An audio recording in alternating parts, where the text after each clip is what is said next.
All right, it's getting like ever so close to 5 o'clock, so maybe we can go ahead and get started. If you haven't got a handout, I think there's still a few on this chair back here. You're welcome to grab one. We're in Daniel chapter 7 tonight, and hopefully we can cover most of this. And I'll tell you right now, I don't know all the answers, but that's okay. This chapter starts off in verse 1 with, "In the first year of Belshazzar, king of Babylon, Daniel saw a dream and visions in his mind as he lay on his bed, and he wrote the dream down and related the summary of it." So, first year of Belshazzar. And if you remember just a couple of weeks ago, in the history of things, Belshazzar saw the writing on the wall, and Daniel interpreted it, and before the night was out, Belshazzar was dead. So that ended the Babylonian kingdom. This now says in the first year of Belshazzar. So well back before those events. So the things that are happening here in chapter 7 and also in chapter 8 actually preceded what happened in chapter 5 and chapter 6. So King Nebuchadnezzar was monarch at the time. His son Belshazzar was considered to be the co-regent, so he was placed in charge. If you remember, Nebuchadnezzar was on his religious hiatus outside the country. So this is about 14 years prior to the events of the ending of the Babylonian kingdom. The term visions makes it clear that this was not just a dream that Daniel had, but rather it was a revelation of God. And it was not unusual for prophets to have visions and then turn around and write them down. As a matter of fact, Isaiah 8:1 and 8:16, Isaiah 30 and verse 8, Jeremiah 30 and verse 2, Jeremiah 36 and 2, Jeremiah 36:28, Jeremiah 51:60, Ezekiel 43:11, Habakkuk 2:2, all say, had a vision, wrote it down. So they write it down for our benefit. Matter of fact, I jotted down several reasons I think that he wrote it down. First, I think God told him to. So that's a good reason to write it down. Second, it was going to help his own memory. If you jot down a summary of what you've just seen, it's going to help you remember later what it was. It was also proof of the foreknowledge of God. Like I said, this was 14 years before the fall of Babylon when he had this dream talking about the kingdoms that would follow. And it was also a positive message for God's people, Israel, that there was a plan in God's mind to get them back to where they belonged, back to where he wanted them. And so this succession is being laid out. And I guess fifth, it's an encouraging message to us for how God would take care of his people and has taken care of his people throughout all the centuries. God is in control. God has all knowledge, and there's nothing that anybody can do to change God's plan.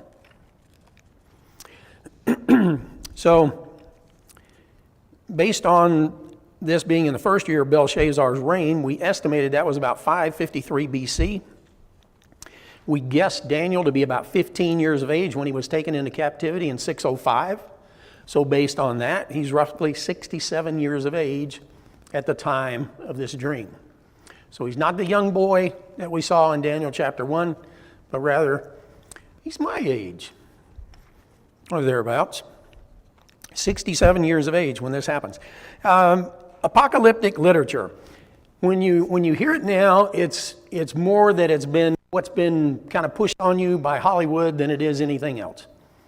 But if you go back to the last book in the New Testament, if you look at its name in Greek, the name of the last book of the New Testament is the Apocalypse of John. We write it Revelation because that's what it means. Apocalypse means to reveal or to unveil. So it's something that was hidden, but now it's being made known. It's like I told you before that Paul over and over and over in the New Testament talks about a mystery. But when he's talking about a mystery, he's talking about something that in times past was not known, but now he's making it known to everyone. So it was hidden, but now God is making it known.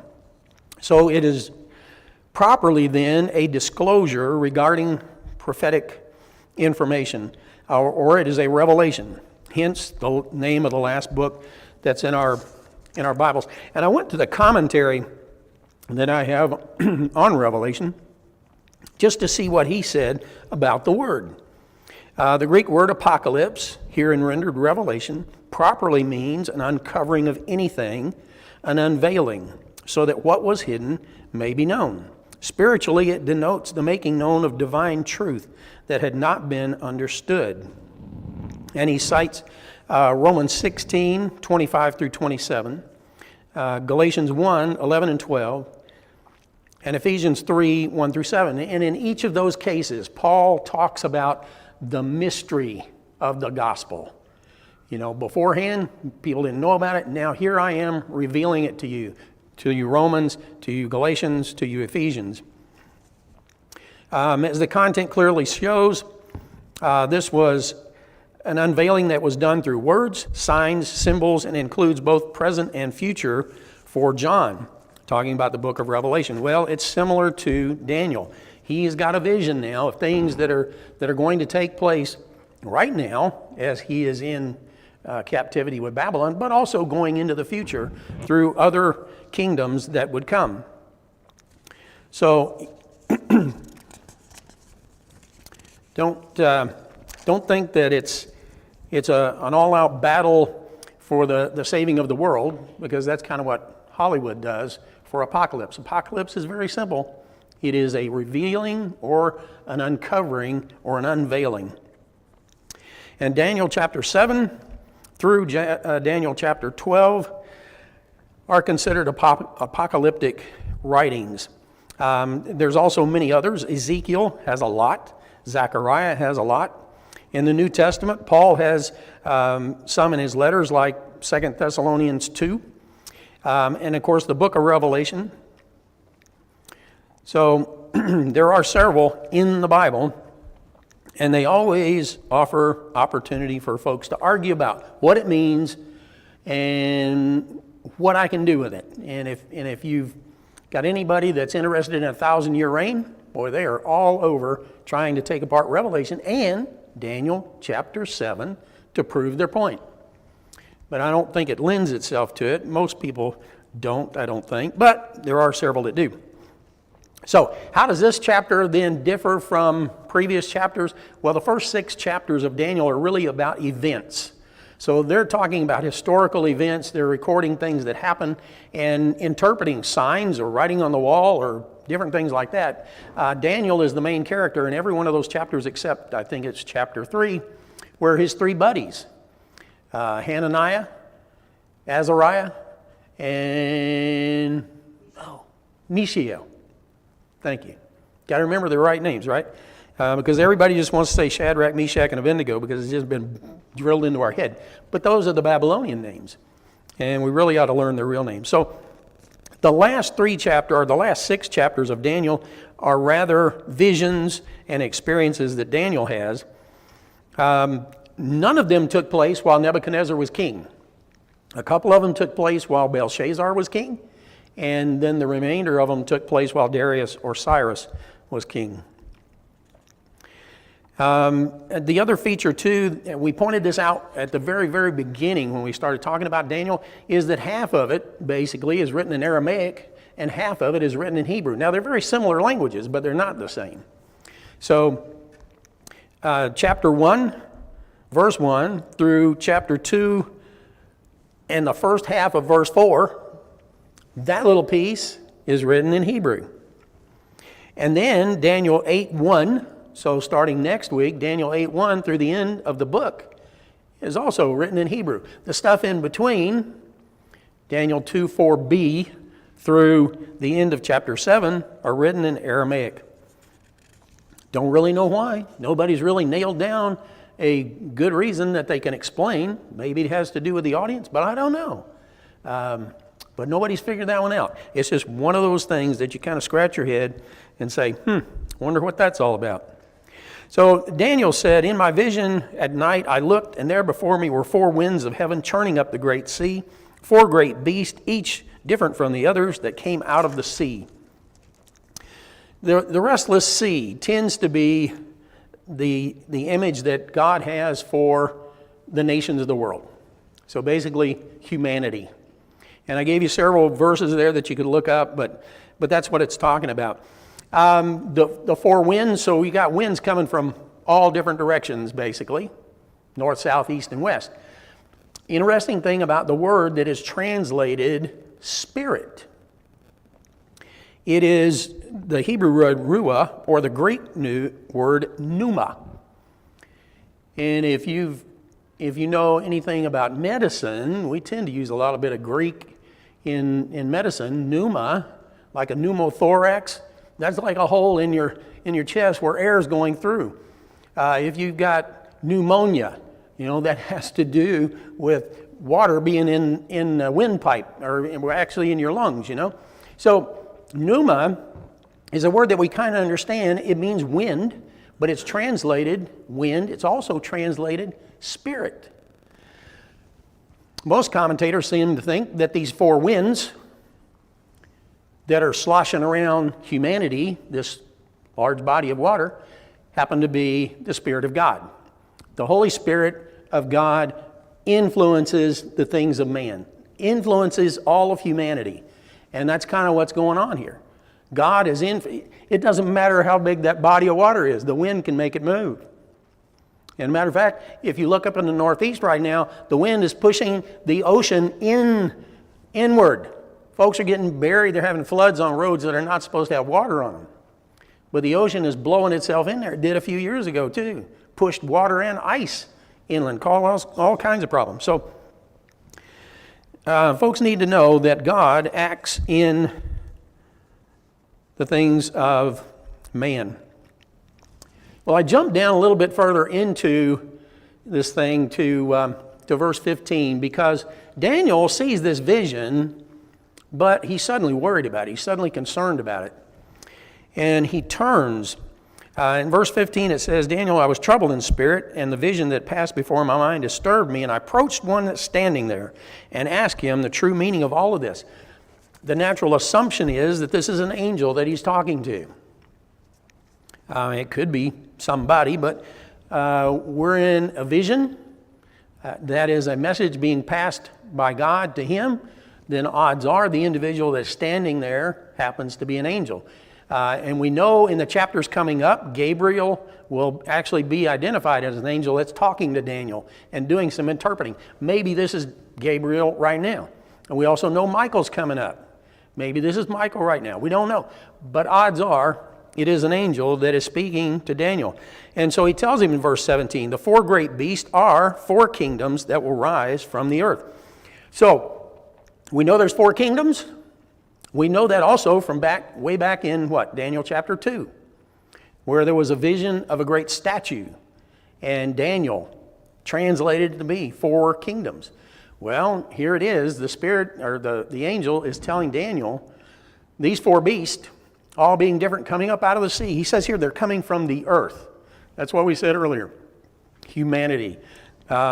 Since they're earthly, they're also temporary. So we said there's a similarity in chapter 2, and there certainly is in both instances. God's awareness of successive kingdoms of humanity is revealed. God knows this ahead of time. If nothing else, that ought to be one of those little things you ought to check off in your head and say, you know what? God has got the future. He knows what is going to take place. Nebuchadnezzar didn't know. Belshazzar doesn't know.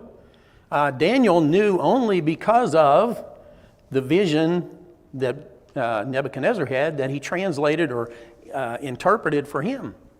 And we know, but it's past tense. We know that it came to pass, but they didn't. So for them, it's new information. In the Old Testament, nations were often symbolized by beast. And I gave you several verses there out of Jeremiah, Lamentations, Ezekiel, and Habakkuk that talk about nations as beast. So using this phraseology should not be unusual to somebody that's familiar with the Old Testament. The Babylonian Empire, the Medo-Persian Empire, the Greek Empire, and the Roman Empire, the ones we identified in chapter 2, they're the same ones that we're identifying now. As a matter of fact, on page 3 of your handout, I've laid them out kind of side by side to give you the Reader's Digest condensed version. And on page 4, the very back, show you a year-by-year account of how it goes and how things change through this region, particularly for Judah, over the time. So the first beast was a lion that had wings like the wings of an eagle. I watched until his wings were torn off. It was lifted up from the ground so that it stood on 2 feet like a man, and the heart of a man was given to it. Lion was the king of the beast. And if you remember the first description of the statue of Nebuchadnezzar, it had a head of gold. Most precious gold, most precious metal was the gold. Daniel says, that's you, King Nebuchadnezzar, or it was Babylon. Well, the king of the beast and the king of the air is a combination here. You got a lion, you got an eagle.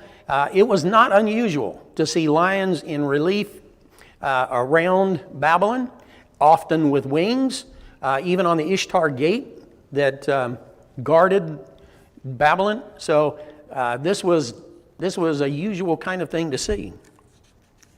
It was powerful. It was swift. It was the Babylonian kingdom. And the loss of wings and then the standing up as a man, folks have kind of translated it a couple different ways. If you remember, there was a time that Nebuchadnezzar was sent out to live as a beast, where he basically ate grass for 7 years, we think. Well, some people have interpreted that is what this means. This is symbolizing the time when he went and was living as a beast, and now he's been restored as a man. Others tend to think that this is Babylon losing its power and losing its strength and its might at the death of Nebuchadnezzar. Because if you remember, we said when Nebuchadnezzar died, that virtually ended the Babylonian kingdom. There was nobody else that was that powerful. There was just a series of weak kings that came after that. So they were ripe for the fall when the Persians came in. Isaiah tends to prophesy about that almost 200 years earlier in Isaiah 13, 6 through 8. Wail, for the day of the Lord is near. It will come like destruction from the Almighty. Because of this, all the hands will go limp. Every man's heart will melt. Terror will seize him. Pain, anguish will grip them. And they will writhe like a woman in labor. They will look aghast at each other, their faces aflame. So Isaiah says, when the end's coming for Babylon, they're falling apart. They have no strength. There's no strength in their hands. They are weak. They're ready to faint. They can't stand it. John Calvin kind of took this thing from the same thing. He says the writer means to imply the reduction of the Assyrians and the Chaldeans, or the Babylonians, to their ordinary condition. They no longer were like a lion, but rather simple men deprived of their power and their strength. So could be that's what it is. Either way, it tends to say Babylon. Now the second beast. There was before me a second beast, in verse 5, looked like a bear. It was raised up on one of its sides, and it had 3 ribs in its mouth between its teeth. Get up, eat your fill. The bear raised up on one side tends to be the Medo-Persian Empire, because this was not a 50-50 relationship. Cyrus had conquered the Medians about 558 BC. But he merged the kingdoms. He did not say this is now a Persian empire, but rather it was a Medo-Persian empire. But I told you before, his mom was Mede, his dad was Persian. So for him, it made better sense to merge the kingdoms than to just say, I've got it all. The bear with 3 ribs, well, it's thought to be a lot of things. Maybe a bear that's so hungry that as he's devouring one thing, he's turning around and looking for more food. Others have said those 3 ribs represent the 3 kingdoms that the Medes and the Persians conquered. Lydia in 546 BC, Babylon 539 BC, and Egypt in 535 BC. That could well be as well. The Medo-Persian Empire was the chest and arms of silver in Nebuchadnezzar's dream, and it conquered almost the Middle East during that time. Persia is where Iran is today, but the Persians not only controlled that territory, but also Turkey and everything in between. However, there was one nation they could not defeat. It was embarrassing to them, but the Greeks were an undefeatable foe for them. Darius was defeated by the Greeks. Xerxes lost his navy to the Greeks. Artaxerxes was also a loser to the Greeks. So as far as everybody else was concerned, they were a fierce and awesome foe. But the Greeks held their own, and of course later they would take over. The third beast, verse 6, after that I looked, and before me was another beast, one that looked like a leopard. On its back 4 wings, like those of a bird. The beast had 4 heads, and it was given authority to rule. The third beast, the leopard and wings, Daniel chapter 2 describes the legs of bronze. It was the Greeks. Some people have interpreted the 4 heads to be the 4 generals that took over, because if you remember when we talked about this before, Greece was at first formed by Alexander the Great. And in a 10-year span, he pretty much wiped out everybody. He conquered just about everything. He already had Macedonia, but he conquered Greece, Asia Minor, Syria, Egypt, Babylon, Persia, part of India. He died in 323 BC, only at the age of 32. But then, after a little squabbling, his 4 generals kind of divvied up the territory.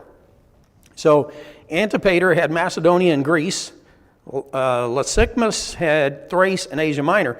But the 2 that really kind of get to where we are, or where we're more concerned, is Seleucus had Syria and Mesopotamia, but later he will take Palestine. Ptolemy had Egypt and Palestine until the point where Seleucus comes in and takes that from them. So this one likely is the Medo-Persian Empire, or rather the Greek Empire, initially by Alexander the Great, and then by the 4 generals that would follow him. As a matter of fact, if you got last week's handout, I gave you those 2 empires, under the Greek Empire having Alexander the Great first, and then just 2 of those generals. And the only reason that I had those was the first one, the Seleucids had Syria and Mesopotamia, and then Ptolemy had Egypt and Palestine. But in 190 BC, Antiochus the Great took Palestine. And in 168, Antiochus Epiphanes, or Antiochus IV, and he calls himself Antiochus Epiphanes, kind of making the idea that he is God, in 168 defiled the temple, which began the uprising by the Jews. And the Maccabean Revolution came about then. And for a period of about 100 years, the Jews were basically free under the Maccabees until the Romans came in and wiped out that, took control. The Maccabee Revolution and the reinstatement of the temple is where the story or the account comes of the oil, where they had 1 day's worth of oil. It lasted 7 days and instituted the celebration that they have annually called Hanukkah. So now you know where that fits in. Back in the time of the Romans, when they actually broke free, or the Jews actually broke free of Rome for about 100 years of Greece, for about 100 years until Rome came in and took over. So then the fourth beast. How is it different? Well, after that, in my vision at night, I looked, and there before me was a fourth beast, terrifying, frightening, very powerful. It had large iron teeth. It crushed and devoured its victims, trampled underfoot whatever was left. It was different from all the former beasts in that it had 10 horns. While I was thinking about the horns, there before me was another horn, a little one. It came among them, and three of the first horns were uprooted before it. The horn had eyes like the eyes of man, and a mouth that spoke boastfully. So rather than coming up with some kind of animal, as he had done in other occasions, and maybe crossing up animals, like a lion with wings or a leopard with wings, now he's describing something that it just looks awesome, and it just looks scary. It is ferocious, but he doesn't put an animal name to it. But he does talk about iron teeth. And I think later mentions iron claws, and he is stomping and treading everything in sight. But if you remember back to the description of the statue that Nebuchadnezzar had, same kind of deal. The legs were of iron, and feet were of iron mixed with clay, but trampled everything in sight. Same kind of deal. So he's just concentrating on the ferociousness here. The representation of the fourth kingdom, the Roman Empire, similar to what was discussed in Daniel chapter 2. Now he refers to 10 horns, and this is where everybody kind of goes off into left field. Now these 10 horns could be just using the horns to symbolize completeness. Horn by itself is a symbol of power, and iron a symbol of strength. So it could be that he is simply reinforcing the idea of power and strength by talking about iron and talking about these horns. Others have tried to make 10 to be something special. Calvin believed that the 10 horns kind of indicated an empire that belonged to more than one person, but 10 was not the number. It was a finite number to indicate some kind of number. So there is a number of them. Now, if you look at that list I gave you last week, there are 11 of them there. So that just works out perfectly, right? You got your 10, and then you got number 11, and Domitian very well could be that one horn, because he's kind of rumored to have had a lot to do with three guys about 2 up from him about doing them in. Because if you look on that list, those 3 only lasted a year, all 3 of them. Within a year, they're gone. And he had a run-in with, I think, the 3rd one on the list. That was documented. But there's nothing documented about him doing them in, just what we kind of have here. But he declares himself to be God, and he wants his laws and rulings to go out as Lord and God, and they did. And he agreed, the history that he puts together says that he allowed power to his dad, that was 2 up from him, and then his brother, that was 1 up from him, before he assumed dominion for himself. So pretty high kind of attitude about himself. He was also the guy that was in charge when John was sentenced to Patmos and wrote the book that we know as Revelation. He was an ugly guy. I mean, he was a bad guy. He was really bad news on Christians. Is he the little horn? I don't know. Could be. A lot of people, a lot of the Jews anyway, think that Antiochus Epiphanes was that little horn. But that doesn't really fit the description that I know, that by the time the fourth kingdom came around, it was not the Maccabees, as that's who they would like the fourth kingdom to be, but rather it was the Roman kingdom, because the Maccabees never really lasted, never really set up much in the way of a kingdom. So, could be that 10 is just an apocryphal number. That is, it means many. The verse emphasizes the power of the beast. So, now there's kind of an interlude in this vision that he has. In verse 9, he says, I looked, and thrones were set in place, and the Ancient of Days took his seat. His clothing was as white as snow, his hair on his head white as wool. His throne was a flame of fire, its wheels all ablaze. A river of fire was flowing and coming out from before him. Thousands upon thousands attended him. 10,000 times 10,000 stood before him. Now, you can calculate that number if you want to. Our calculators can handle that these days. Or you can multiply it out in long ways, and you can get a number. But the point that Daniel is making is, you can't count them. There is an innumerable amount of angels surrounding God, serving God. And there's fire flowing from before him, fire around his throne, fire on those wheels. And I understand it was common to have wheels on thrones in that time. I don't know. But fire tends to symbol judgment. And the Ancient of Days says, okay, that's infinity in that direction, and that's infinity in that direction.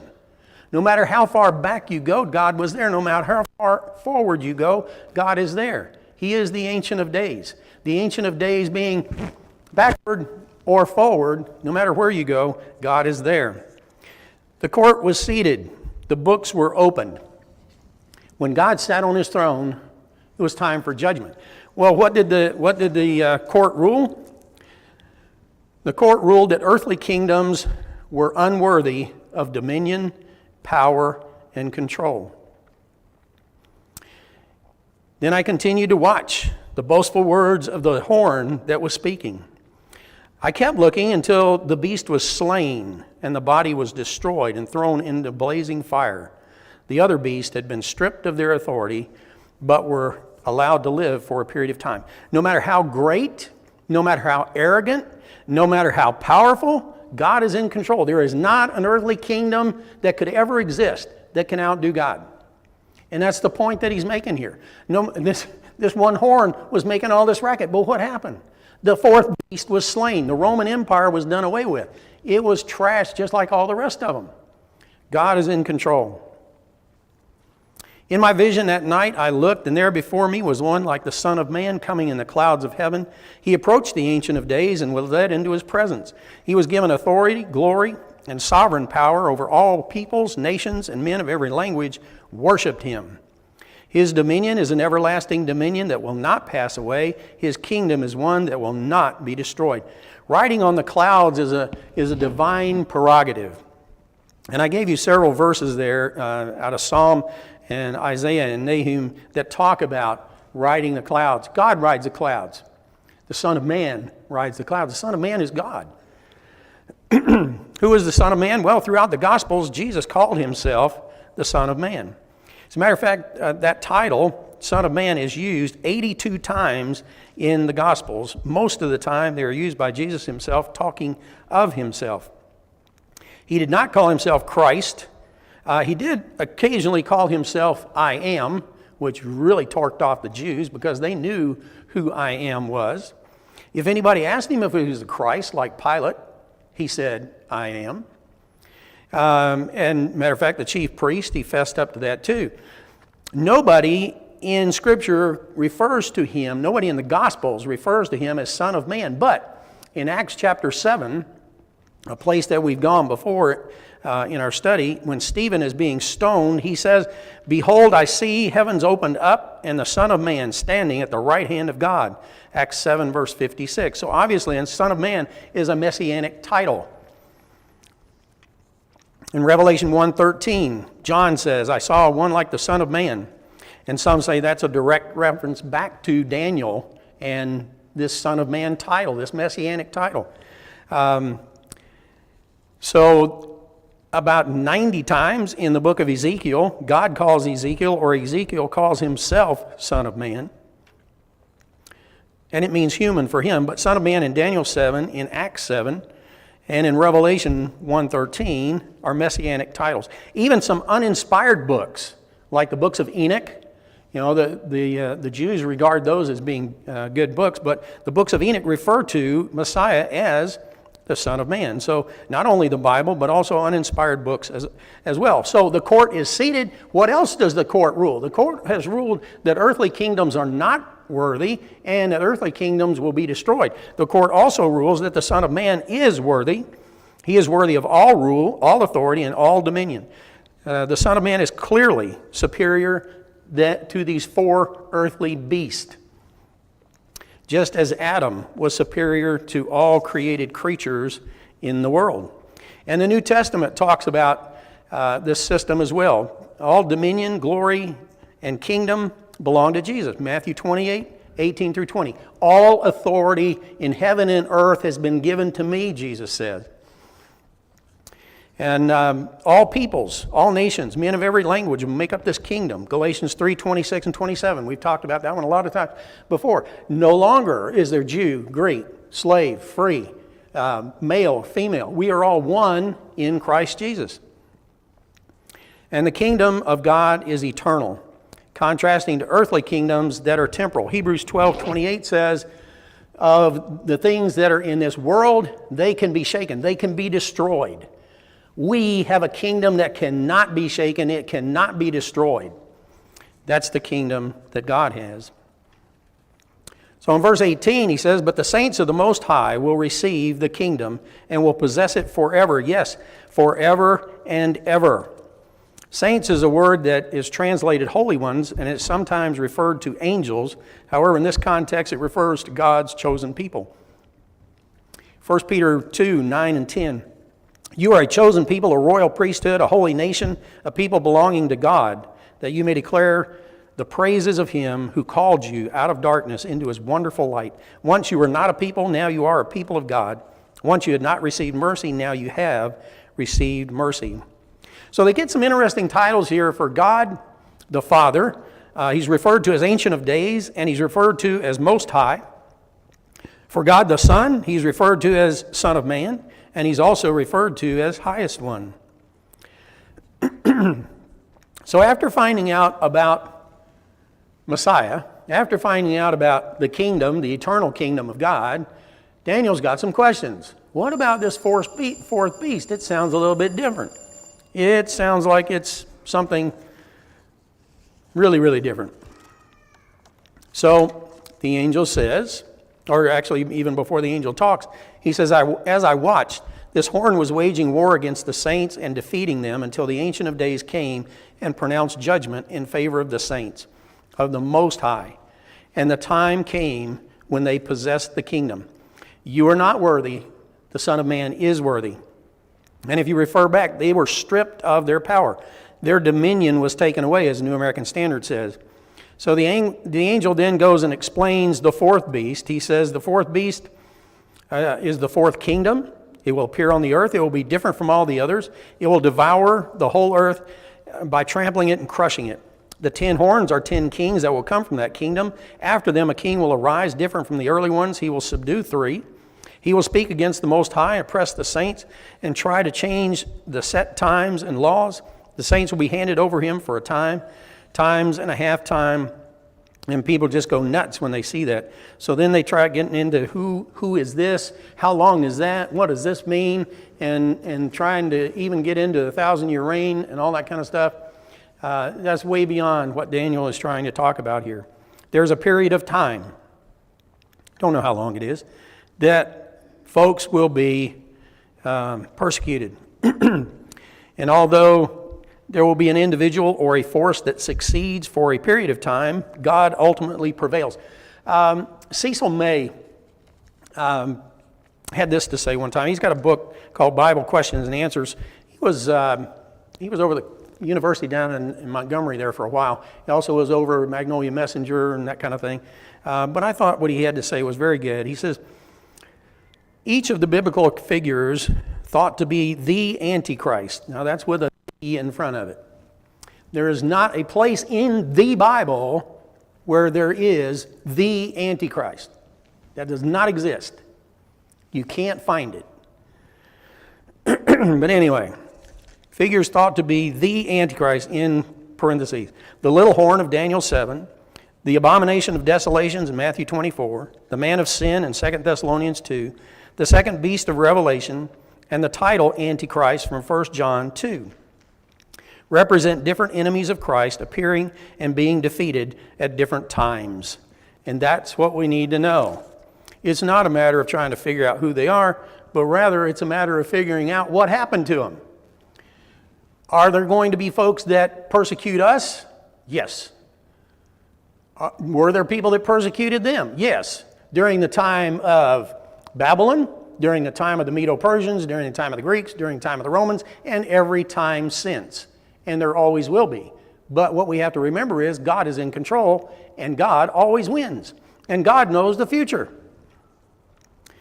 But the court will sit, and his power will be taken away, verse 26, and completely destroyed forever. That's what we've got to remember. The other beasts had their power stripped away. Some of their influence had remained, but they all perished. So, the courts ruled on unworthy and worthy. What is the result? Then sovereignty, power, and greatness of kingdoms and the whole of heaven is handed over to the saints, the people of the Most High. His kingdom will be an everlasting kingdom. All rulers will worship and obey him. So just like he wrapped up chapter 2 and verse 44 and said, God's kingdom is going to last forever, he's wrapping this one up and saying, God's kingdom is going to last forever. What effect does this have on Daniel? To know the future, what effect does that have on Daniel? It says, he was deeply troubled, his face turned pale, but he kept the matter to himself. However he understood this vision and interpretation that was given to him, it distressed him to know the turmoil and the anguish that his fellow believers were going to go through for some period of time. And in the future, no matter how far that vision went, it distressed the prophet who was esteemed to dare to know all of this information. It's similar to what Matthew records of Jesus when he sees Jerusalem. In Matthew chapter 23, verses 37 through 39, "Oh, Jerusalem, Jerusalem." He knows Jerusalem's going to be destroyed. Jesus knows that already. "Oh, Jerusalem, Jerusalem, you who kill the prophets and stone those who are sent to you, how often I have longed to gather you, your children together, as a hen gathers her chicks under her wings, but you were not willing. Look, your house is left to you desolate, for I tell you, you will not see me again until you say, blessed is he who comes in the name of the Lord."